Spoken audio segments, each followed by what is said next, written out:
बहुत समय पहले हुआ एक महान युद्ध, जिसे हम महाभारत के नाम से जानते हैं, सिर्फ दो परिवारों के बीच की लड़ाई नहीं थी, अपितु यह एक महान धर्म युद्ध था, जिसमें धर्म और अधर्म की सेनाएं आमने सामने खड़ी थीं।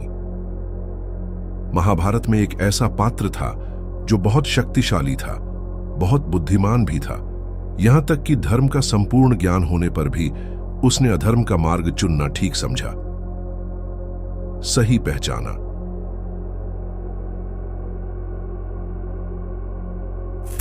दुर्योधन कोई साधारण व्यक्ति नहीं था, वह राजकुमार था।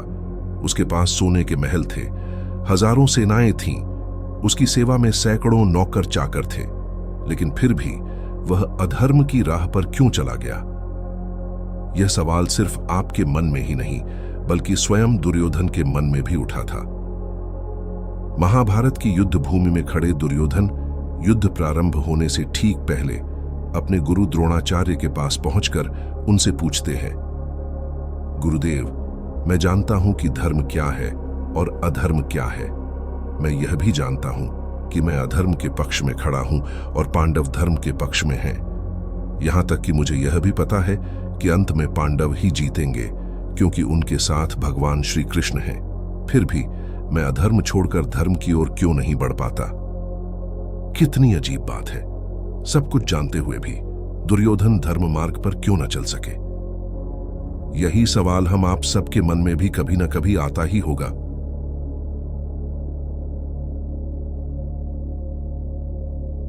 गुरु द्रोणाचार्य ने बड़े प्यार से दुर्योधन को उनके प्रश्न का उत्तर देते हुए समझाया, भगवान ने हर इंसान को दो शक्तियां दी हैं, मन और बुद्धि। इन्हीं दोनों पर तुम्हारा पूरा जीवन निर्भर करता है। मन चंचल होता है, यह हर समय लालच और इच्छाओं में उलझा रहता है। यह हमेशा कहता है, मुझे यह चाहिए, मुझे वह चाहिए।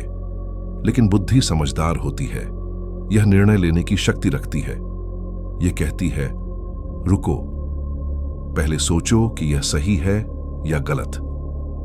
पांडवों ने हमेशा अपनी बुद्धि का उपयोग किया।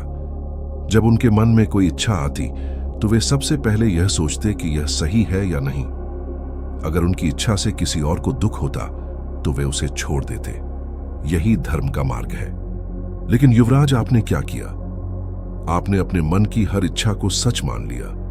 आप राजा बनना चाहते थे और आपके मन ने कहा, तो आपने बिना सोचे समझे पांडवों को जंगल में भटकने के लिए मजबूर कर दिया, द्रौपदी का अपमान किया और अंत में एक ऐसे युद्ध की शुरुआत कर दी जिसमें सब कुछ नष्ट होना अब तय है।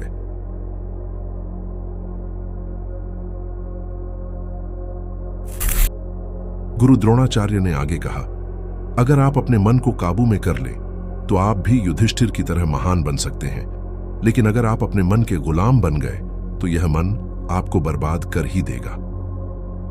युवराज, आपने मन की हर बात मानी, इसलिए आज आप इस धर्म युद्ध में हारने जा रहे हैं।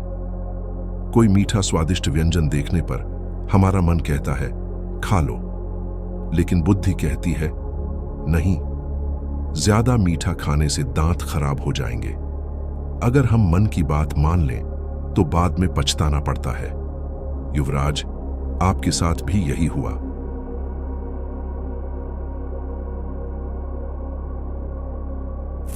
महाभारत के युद्ध में सबसे बड़ी गलती दुर्योधन ने यह की कि उन्होंने अपनी बुद्धि को सुना ही नहीं। वह सिर्फ अपने मन की इच्छाओं के पीछे भागते रहे। पांडवों ने आधे राज्य की मांग की, लेकिन दुर्योधन ने कहा, नहीं, मैं बिना युद्ध के एक सुई की नोक जितनी भी भूमि नहीं दूंगा। अब बताइए, अगर दुर्योधन ने थोड़ी समझदारी दिखाई होती तो क्या युद्ध नहीं टल सकता था? बिल्कुल टल सकता था, लेकिन लालच और अहंकार ने उनके साथ साथ उनके परिजनों को भी नष्ट कर दिया। यह कहानी सिर्फ दुर्योधन की कहानी नहीं है, यह हमारी भी कहानी है। हम सभी के जीवन में कई बार ऐसा होता है कि हमारा मन हमें कुछ करने के लिए कहता है, लेकिन हमारी बुद्धि हमें रोकती है। जब भी कोई इच्छा मन में आए तो उसे पूरा करने से पहले 3 सवाल पूछिए। क्या यह सही है? क्या इससे किसी को दुख होगा? क्या यह मेरे लिए जरूरी है? अगर जवाब नहीं है तो उस इच्छा को छोड़ दें। यही असली बुद्धिमानी है। याद रखिए, जिसने अपने मन को जीत लिया, उसने पूरी दुनिया को जीत लिया। हमारी यह मुलाकात भी समय के चक्र के साथ पूर्ण हुई, लेकिन इतिहास की कई रोचक कहानियां अभी भी मेरे मन में गूंज रही हैं। समय के उस अनंत विस्तार से किसी अनसुनी कहानी को लेकर मैं फिर से बहुत जल्द आपके सामने प्रस्तुत होऊंगा। तब तक के लिए मैं लेता हूं अल्पकालीन विश्राम। जय जय सीताराम।